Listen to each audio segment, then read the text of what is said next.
This podcast is brought to you by the IIEA, sharing ideas, shaping policy. And we're live. Good morning, everybody. My name is Barry Colfer, and I'm the Director of Research here at the Institute of International and European Affairs in Dublin. A very warm welcome to those of you who've braved the elements to be with us here in person in full Technicolor, and hello to everybody who's in the process of joining us online. We're here for von der Leyen's new team, What Next for Europe. I'm going to just mention two or three little bits of housekeeping before handing over to our esteemed chair and panel. First of all, is to acknowledge our colleagues in the European Commission representation here in Dublin. Thank you very much for sponsoring this event alongside our colleagues at the European Parliament Liaison Office. Very pleased to be doing this important event, which feels like the culmination of all of the exciting couple of weeks and months for those of us who watch Europe. Our chair today is Eileen Dunn, former RT newsreader and international president of the Association of European Journalists, and indeed the People's Choice for last year's Dancing with the Stars.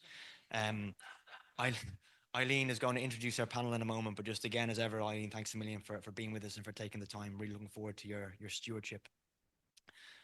Just also to draw attention to two things that we have. This is one of the first follow-along events I can remember, because the Institute did publish a very useful publication at the start of the summer on an overview of the proposed College of Commissioners, which was overseen and pulled together by Dylan Marshall, one of our researchers here. And it'll provide a useful infographic for those who want to follow the discussions today. And just the final word from me before handing over to Eileen is just to acknowledge our colleague and friend, Barbara Nolan. I believe, Barbara, this is going to be our last collaboration together, at least in this association or this format. So you've been a great friend to the Institute over the years, and it's been really lovely to work with you. I just want to wish you the very best with all the excitement that's to come once you leave your current post.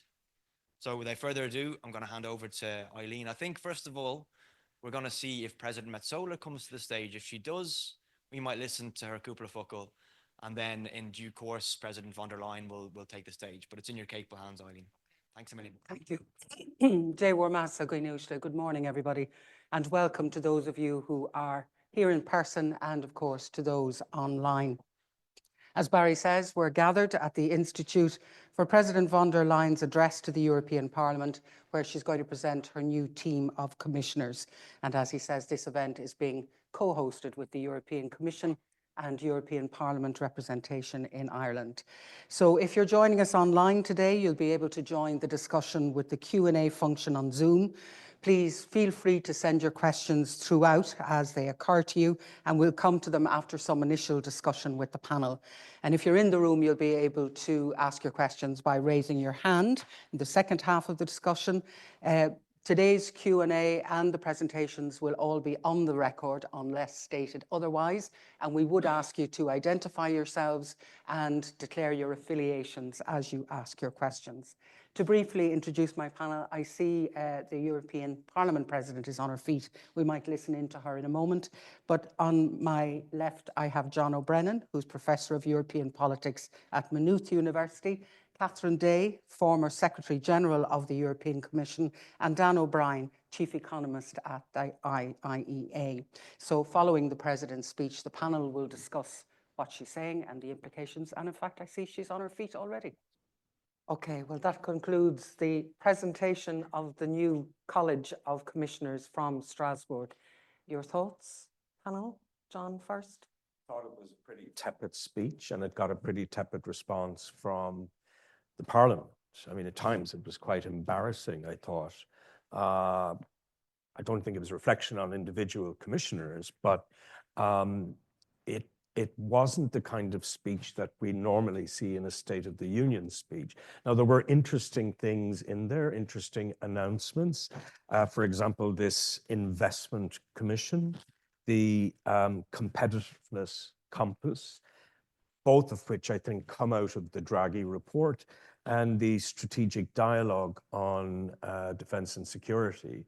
So it wasn't without content, and I think she was kind of charting an intention to do lots of different things in 100 days. It was interesting that she didn't mention Donald Trump once, literally the elephant in every room, didn't say much about the threats to EU security. Instead, she framed it as being largely about competitiveness in the way that Draghi did. And she said nothing about how we might finance the hugely ambitious things that Draghi points to, 888 billion euros year after year after year, necessary to place Europe in a better position. So if we were looking for something like the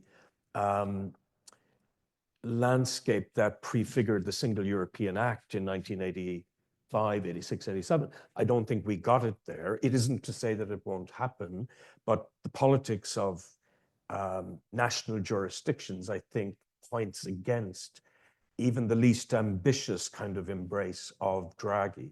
And I think what she was trying to do was kind of cajole the European institutions into taking Draghi seriously and doing what she could to advance at least some of the more practical things as part of the Commission's immediate new mandate.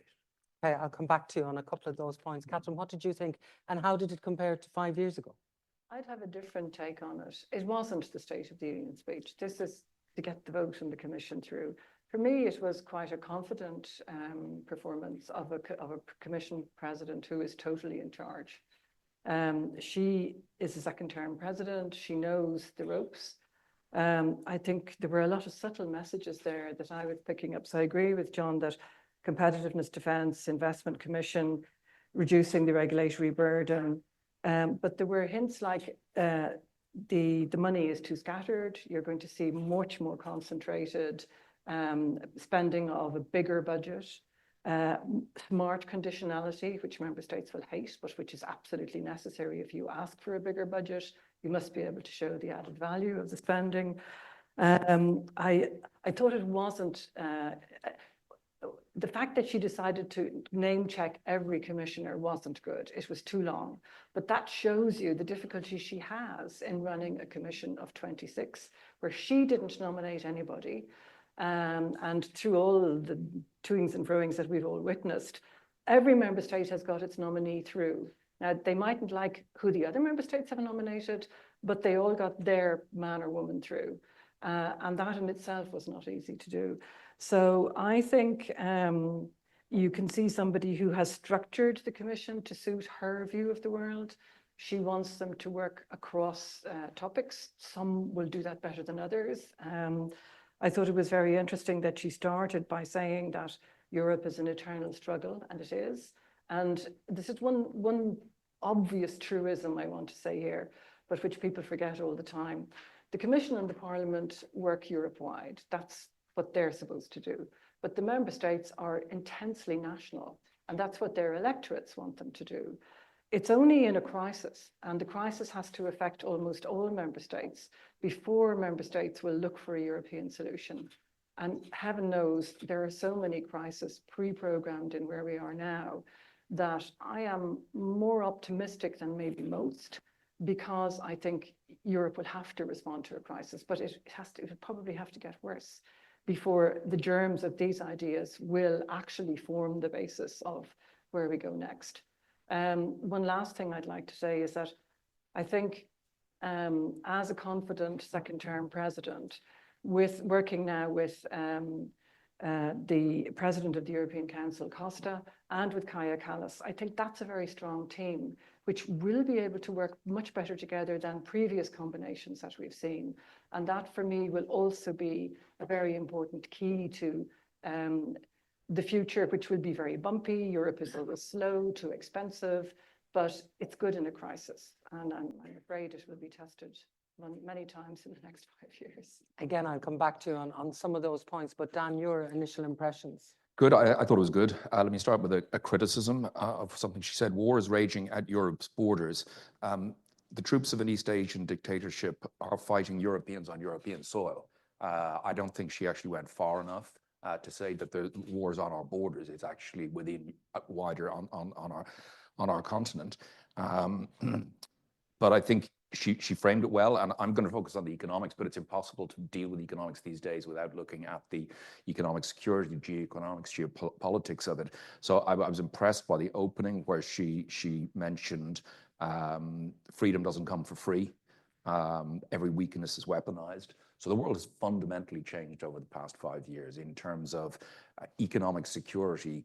You know, it used to be about competitiveness and investment. Now we have to think of all of our economic policy making in the context of security and a changed environment in which we live, that we need to make sure that we are not vulnerable as we are in many ways. And I think the focus was much more on that strategic vulnerabilities and our security, something probably that we in Ireland don't feel because of our geography and being so far away, but certainly speaking to people closer to further east, it becomes more and more important for them. So just on the particular things she mentioned, scaling up of businesses. This is our real weakness in Europe.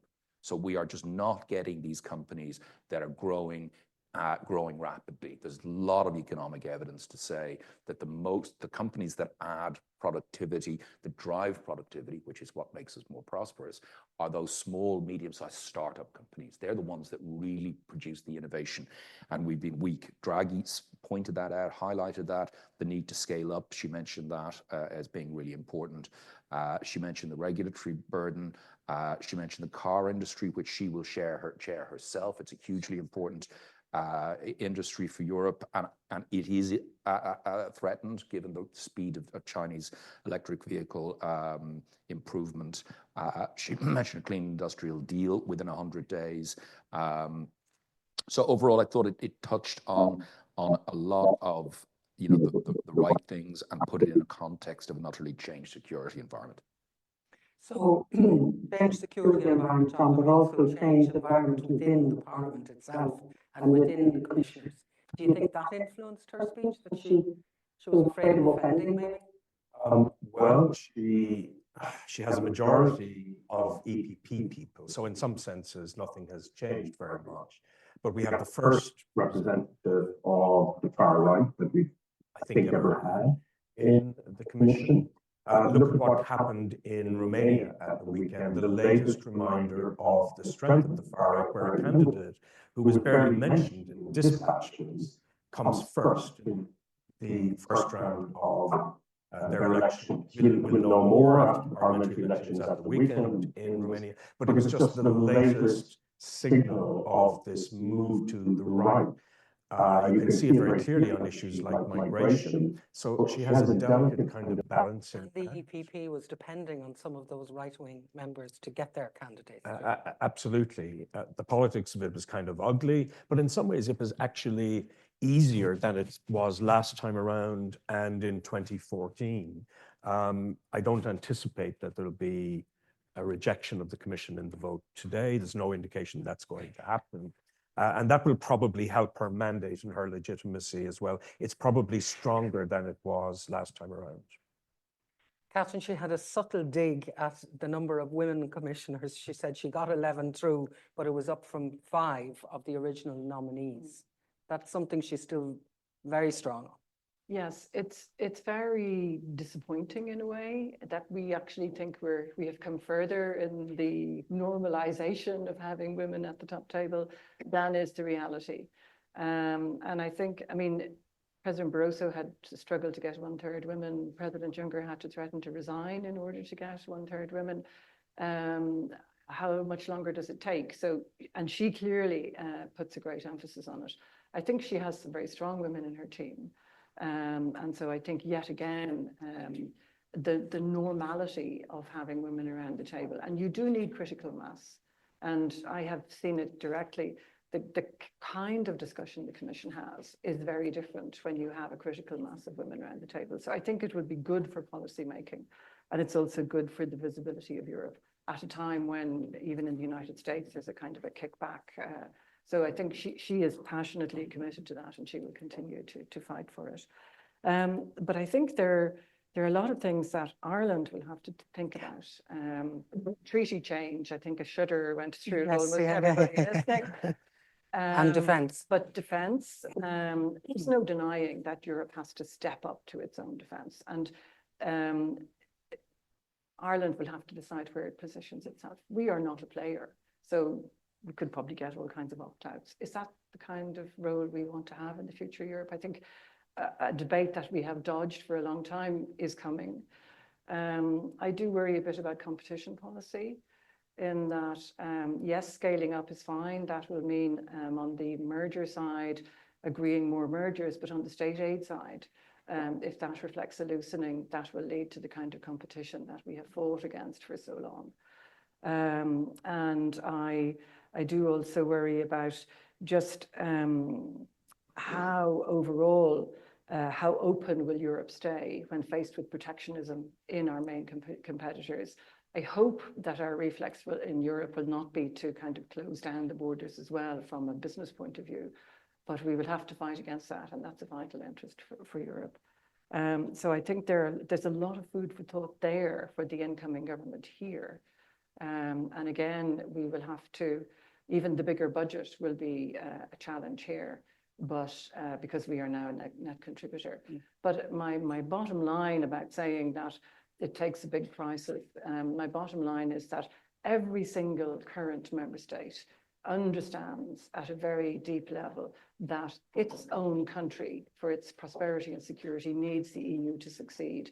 So no matter how fractious it will be and how difficult it will be, I think this is also a time when maybe Europe has to take more control of its own destiny, live up more to its own values, maybe stop preaching about it and actually do it. So I come from a school of eternal optimism, and Barroso used to say to us, you have a duty of optimism. And so I carry that duty of optimism still. So I see many positives that come out of this, but it will be a rocky road and it will be very difficult. But Europe has this capacity to reinvent itself all the time, and I'm would be very interested to see what the next incarnation looks like. Well, she talked a lot about the first 100 days and the amount of stuff. I know Tony Blair in his book says if you don't get it done in the first 100 days, it's not going to get done because events start catching up with you and you lose the momentum. Dan, there'll be an awful lot happening in the next 100 days. Yeah, there will. And again, that just from an Irish perspective, you know, this issue, for example, state aids and competition, you know, this suited a small country like Ireland for decades. We now have a harder choice. You know, do we want a French-based European champion or a Chinese company that dominates a particular market in Europe? We're facing choices now, and they are not optimal from an Irish perspective, and changes to state aids and competition policy were pretty much optimal for small countries. I think we're facing the choice of them being suboptimal for smaller countries, but being the best option at a European level, and that's going to be a tough one. Certainly, the referendum alert caught my eye. That's another thing. You know, in some ways, the thing around the defense industry, you know, Europe is rearming. You know, we still have as part of our foreign policy disarmament you know, disarmament is fantastic. As an economist, spending money on weapons and soldiers is such a waste when there are so many positive things you could spend on. But that is the reality. You know, she mentioned Russia, 9% of GDP spent on defense. You know, we can't fight against, you know, a jumped up petro state. We can't protect ourselves against that. That's absurd. You know, we spend more on social protection, twice as much on social protection in Europe than Russia generates in annual GDP, yet Russia is militarily more powerful. Like, that's the reality we're living in.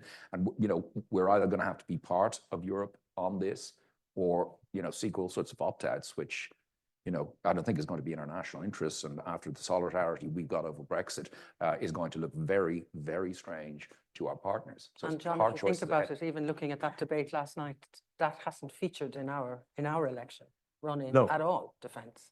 No, but actually I had lunch with two ambassadors a couple of weeks ago, and they said to me, John, you're so fortunate to live in a boring country.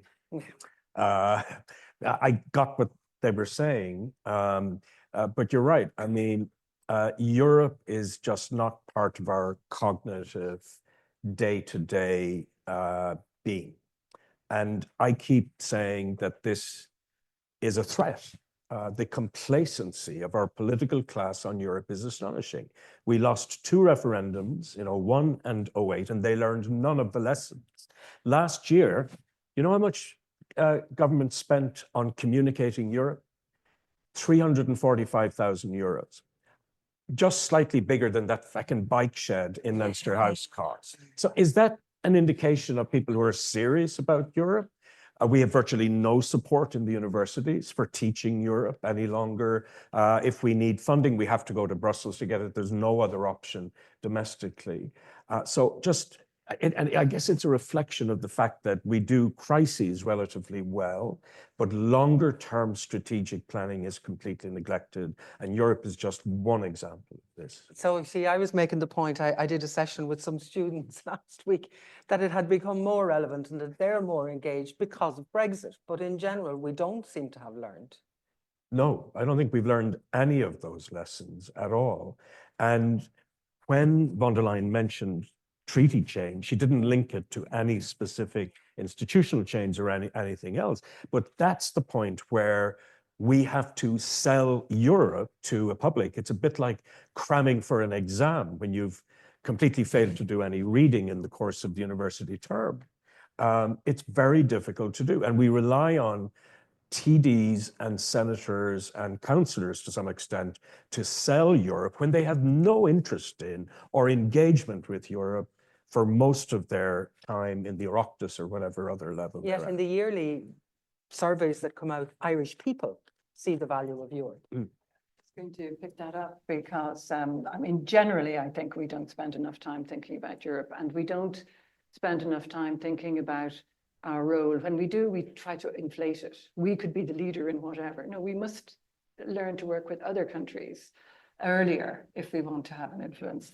But I do think, I mean, it was interesting in the European elections this time around that there was more discussion about which European parties our new MEPs would be joining. That's the first time I've ever heard that. And it shows an awareness that something is happening out there which, you know, which we can be part of, but isn't part of the traditional way that we look at Europe. And I do think that we need to start a real ongoing discussion about what kind of Europe we want. Because so many of the things that are coming down the track will not necessarily be what we instinctively want. So we will have to think about, okay, we mightn't like it, but how would we deal with it? Who else would be more of like-minded with us? And in a way to engage for the first time since we joined in the kind of working between member states and institutions that the others have done for generations. So the way to do it is there. We have all the ability, but we haven't been driven by the need yet. And I think that that pressure is coming now. And we are more than capable of dealing with it, but we just have to take it seriously. Just to come back to the new commission itself, I heard you and John talking earlier about there are some new portfolios in there. There's a split up of portfolios. How do you think that's going to affect the workings of this commission? I think it will depend a lot on the attitude of the individual commissioners. They can make it work. It's not like a national government when you're in cabinet and your party has won a certain number of seats. And you've had years looking at the manifesto and what you want to do. These are people who didn't know each other, brought together. Some are continuing commissioners, but most are coming from outside. And they have a very strong president who is not excessively collegial, I would say, and who knows what she's doing and what she wants. And that was a clear indication of what she wants. So they can choose either to work with that agenda and to make what they're doing relevant. And every single bit of every portfolio is relevant to some part of Europe. Or they can say, oh, you know, I didn't get what I want and I would have preferred something else and I don't have enough troops and all the rest of it. The Commission is well used to working with very different commissioners, very different groupings. So I think if they are committed to working together and to making it, this model succeed, then it will. But I think if they don't make that commitment now, very early on, then some of them will simply get left to the side because it's clear where the train is going. So you either choose to be on it and make the best of your contribution, or you can wave it goodbye and be miserable for 5 years. Okay, just before we open up to the audience, both here and at home, I'm going to ask each of you, what do you think are the biggest challenges facing her and her commission? Well, I think competitiveness and industrial policy jump out very obviously. Look what Trump did the day before yesterday, slapping 25% tariffs, he's saying, on Mexico and on Canada and China, that's going to be a really big issue. And anybody who says, well, we got through 4 years of Trump, his bark is much worse than his bite, this is a much more radical administration committed to doing much more America first stuff. And as Catherine said, this is a real challenge, I think, to the integrity of the single market model. And as Dan said, this is a model that's worked really well for Ireland. I think we're in an increasingly uncomfortable position because we cannot compete at scale if you've got subsidies for whatever industry you might like to name. So I think that's going to be the major challenge. The other one is defense and security. And here the threat is that Trump will take the United States, if not out of NATO, that he will make Article 5 inoperable. Now that means that the European countries, for the first time since 1949, are going to have to put their own security arrangements in place.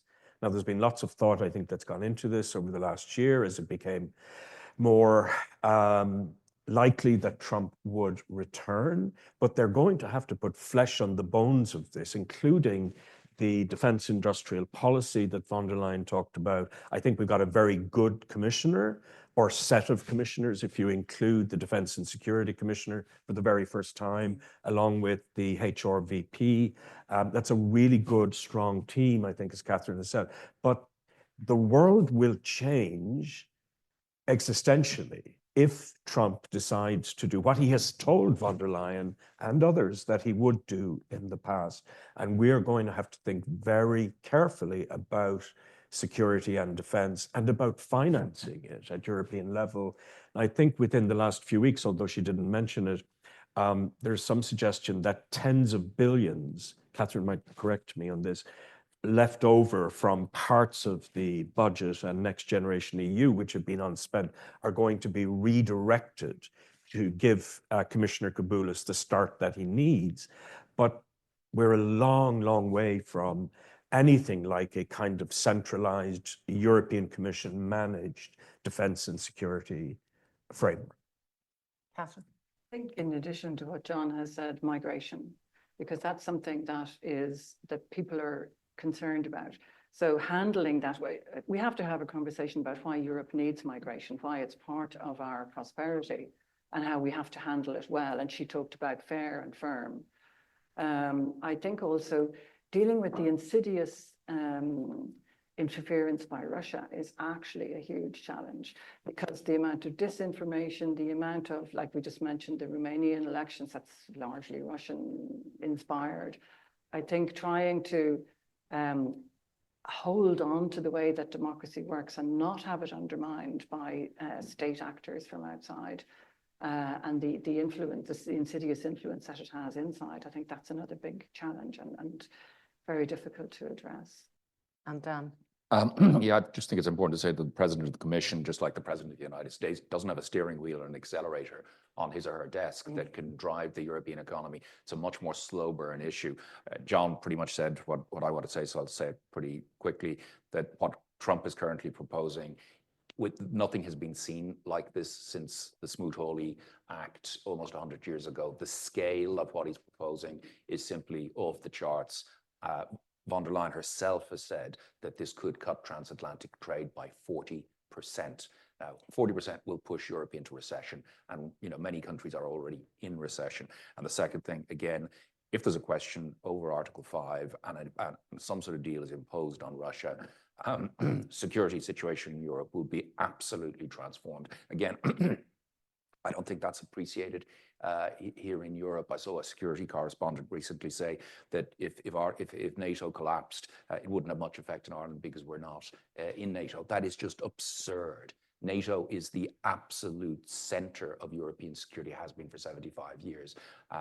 We could have a major security crisis. So, all of European leaders could be dealing with a transatlantic trade war, which Ursula von der Leyen will lead in terms of retaliation. That's already being done.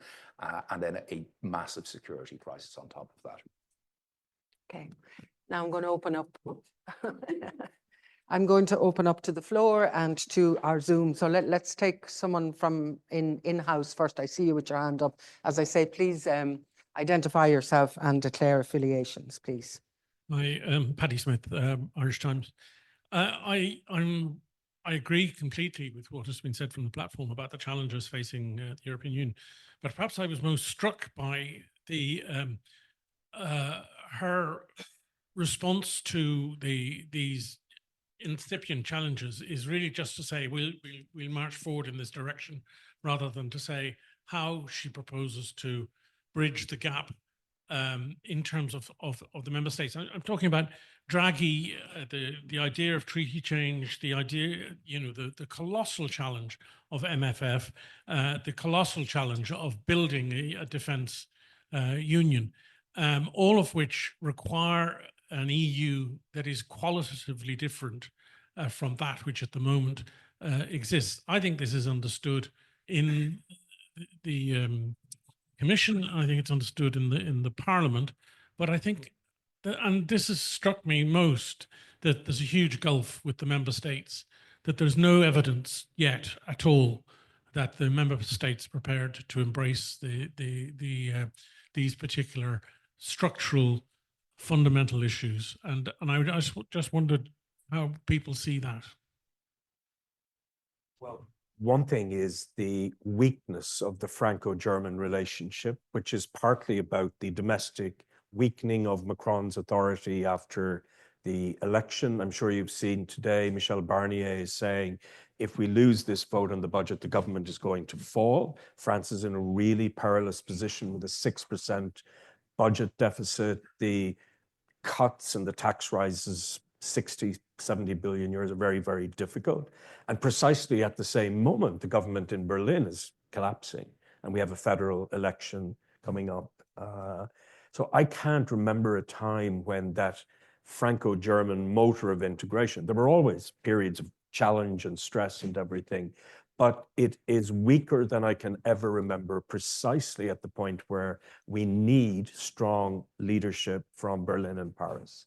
And that it's difficult to say how that's going to work out over the next year, but it can't be unimportant relative to the kind of challenges that may be thrown up after the 20th of January. Well, the reason I made my truism statement about the member states think national, and we shouldn't be surprised about that, is that it's always been like that. And I think that it is the job of the institutions that have the wider mandate to come with ideas. And I do think the way that the President of the Commission and the President of the European Council, President of the Parliament, and the High Representative work together will be hugely important, because if they can look at strategies and bring them to the table, then the member states can't shoot against one institution. They can't say, oh, the stupid Commission hasn't understood anything. Oh, the Parliament is way out there. And I really think that foursome is going to have to do a lot of heavy lifting. Anything they put on the table will be rubbished and picked apart, but it will have the germs of something that can be agreed. And unfortunately, it will be slow, it will take time. That's why I think several of her 100-day blueprints will be very important to start engaging the member states on looking at these issues. They won't want to increase the MFF. It's just over 1% of EU GDP at the moment. It's absolutely laughable. It will have to go to 3 or 5. They will all die of shock, but gradually they will get there. And the other thing I think is we in Ireland haven't taken into account the fact that the EU is much less West European than it used to be, than the one that we joined. It's getting much more, I wouldn't say it's going east, but the Eastern dimension is coming to the fore for some of the wrong reasons, like with the wars, etc. But also you have a Polish budget commissioner, you have a Lithuanian defense commissioner. This is remaking of a different kind of Europe that we are not perceiving as much as is actually happening. So I think but the member states will always be slow because they are 99% focused on the domestic. And even France and Germany have always, when they want to think of a European design, it's a greater German design or a greater French design. Whereas all of us little guys have to come in and make sure we've got a part of the design as well for it to work. So there's that shift, but Dan, there's also, for the first time, a Mediterranean commissioner. Isn't it? Yeah. Well, what can I say? I worked for the European Commission in Malta in the Mediterranean, and it was always talked about as the soft underbelly of Europe, and I think that's very much come home You know, back in when I worked there was almost no migration, and clearly now it's become a major issue. So probably appropriate. Okay. Anyone else here in the room before I go to, yeah, Barbara? Barbara Nolan, European Commission. There was quite an emphasis on making things easier for business and simplification. I mean, was that a sort of admission that there has been over-regulation over the past years? I mean, Catherine will know what I'm talking about because she was a pioneer of the better regulation, and we seem to be coming back again to that. So, I mean, are we over-regulated? What, you know, I mean, every time you come to simplification, I mean, there's a reason why certain things exist, and it's a very hard exercise, actually. So I'd just like to hear the panel's thoughts on that. And overlap, talk of overlap too in application processes, and that regulation slowing down and holding us back in terms of competitiveness. What do you think? Maybe I'll start on that, Yeah. since I lived through a lot of it. I don't think we're over-regulated in terms of Europeans want to have protections against certain things, but I think we have over-regulated the detail. And that's partly because the institutions don't trust the member states to implement what they sign up to, and for good reason sometimes.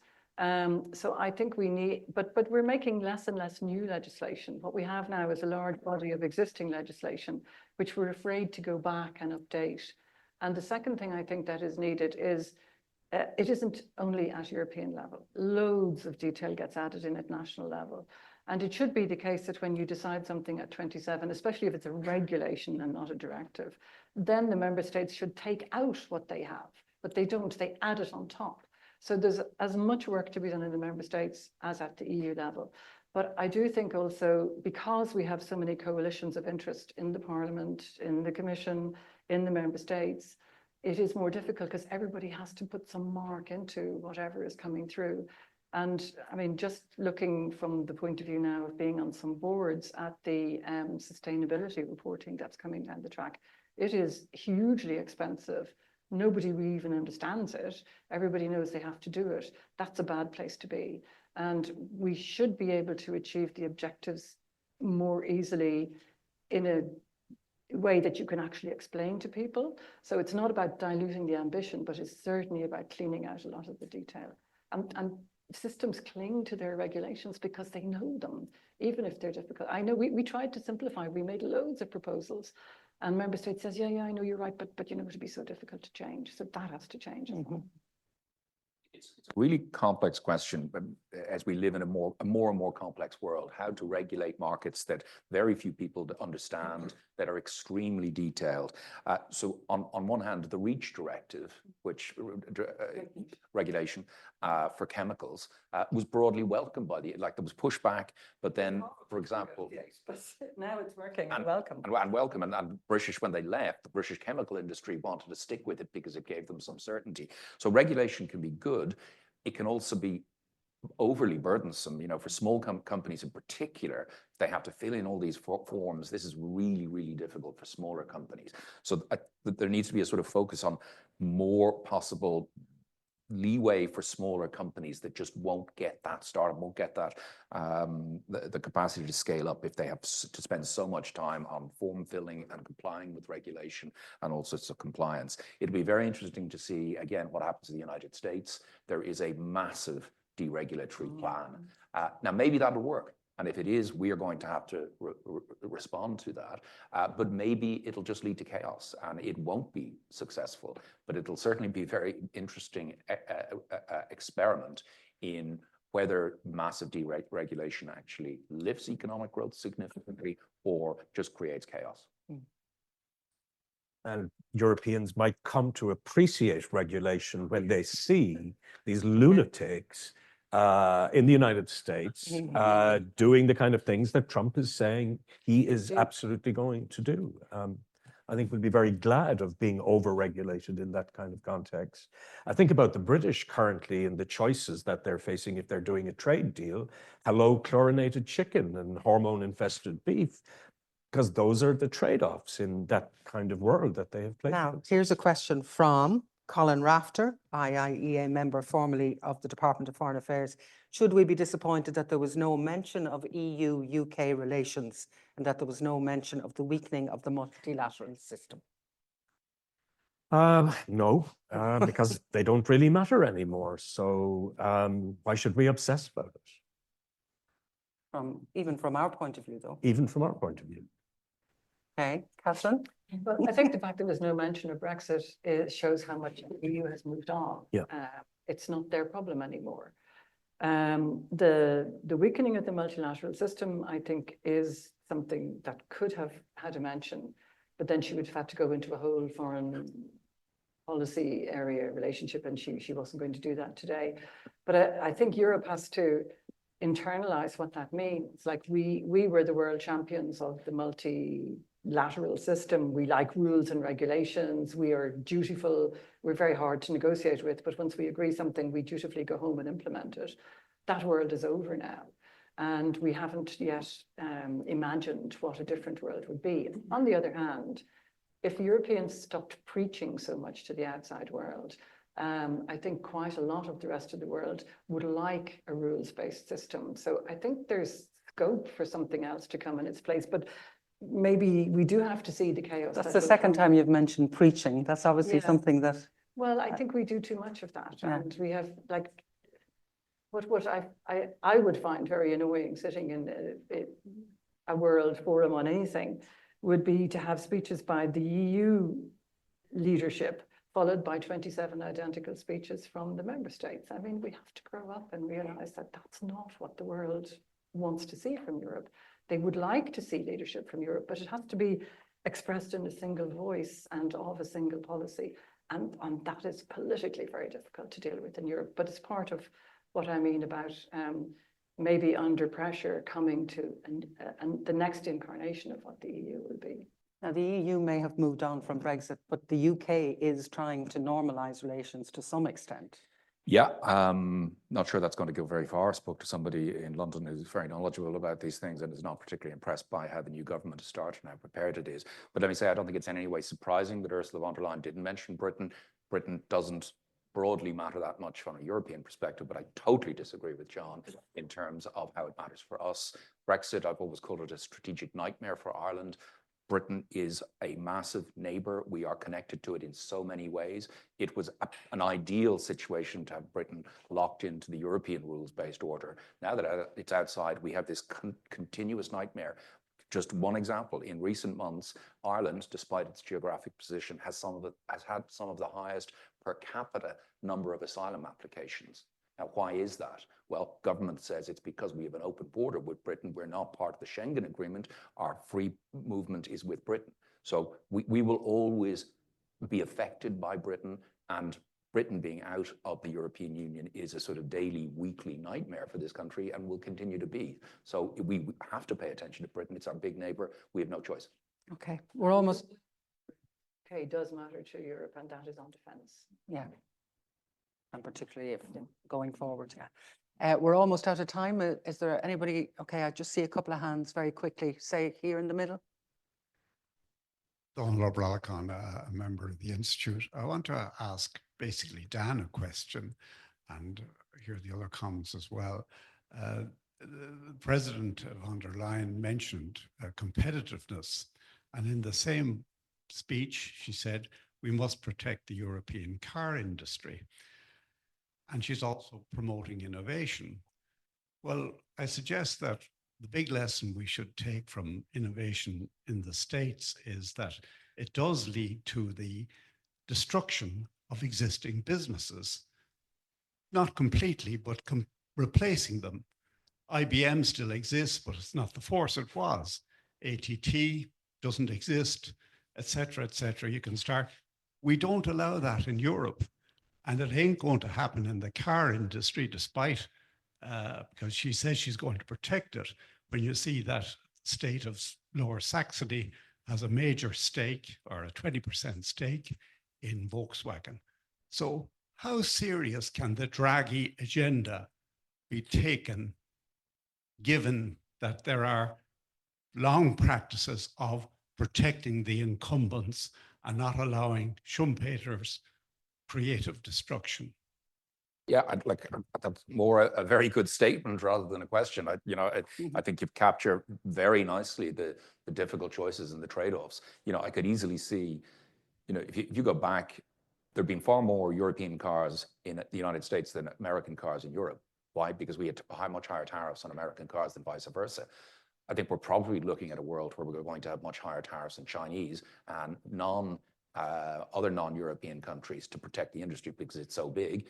That may lead to a lack of innovation, slow things down. But I think in other sectors, hopefully you might see things changing. But there's always going to be this, we need to boost innovation on the one hand, but we can't allow a massive industry that employs so many people just to collapse. And there's also the security dimension of cars. They call cars now pieces of software with manufactured pieces added on.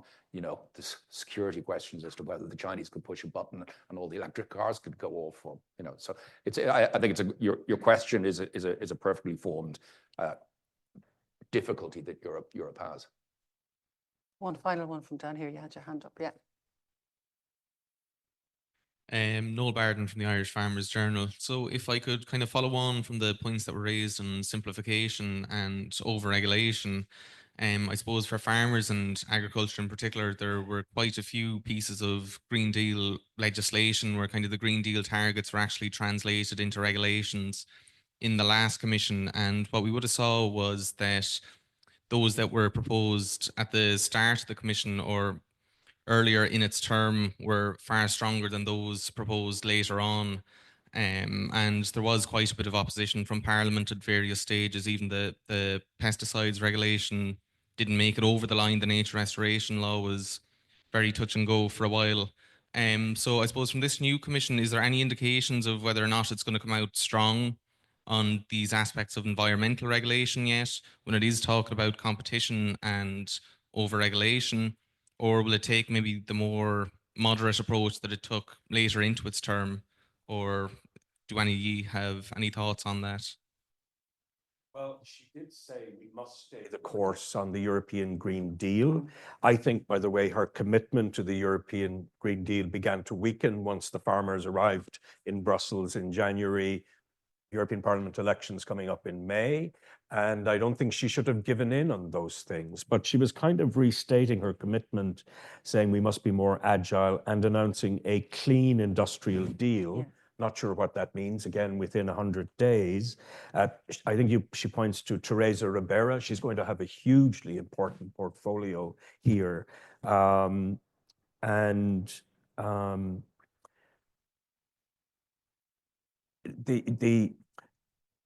I would like to think that the sort of lead that I think von der Leyen genuinely gave in 2019, that it will be maintained. But there are all kinds of national pressures, which I think are mitigating in favor of less being done at European level, certainly than is optimum.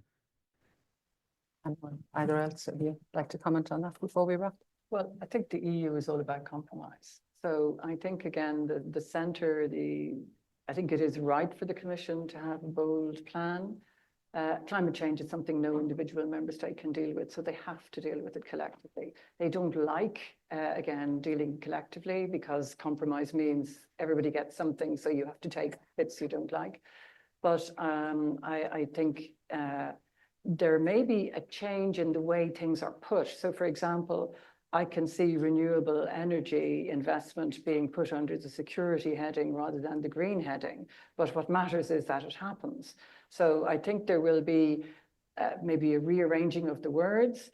But I think in the Parliament, for example, there is a strong consensus that Europe has to continue to tackle climate change.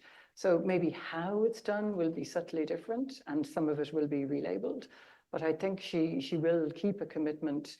Now that she's a second-term president, she doesn't have to worry about that anymore. The Parliament is new, like they're all starting off again, really. So there will have to be compromises, but I would hope that they would stick the course on an ambitious climate change agenda. But maybe also experience will allow them to tailor it to be realistic, to not just seek to impose it, but to engage people in finding that there are more than one ways of doing it. And as long as we get there, that's what's important. I think Europe overly protected farmers for decades and decades. In a changed security world, I think maybe we're not giving enough focus to security of food supply. And if we reduce food supply in an effort to reduce emissions, and that food production simply goes anywhere else, it's not entirely clear to me, does that actually benefit the planet and reducing climate change? It would certainly reduce Europe's food security, and that is not a good thing. Okay, well, we're over time now. There was a question here from Peter Gunning about the size of the commission and the list of commissioners, and would there be a case for having a smaller commission? But that would open up a whole other can of worms, which we're not going to get to today. Yeah, indeed, yeah. So I'd just like to say thank you to John, to Catherine, and to Dan, and to you, whether here or on Zoom, for joining us this morning. Thank you. Have a good day. This podcast is brought to you by the IIEA, sharing ideas, shaping policy.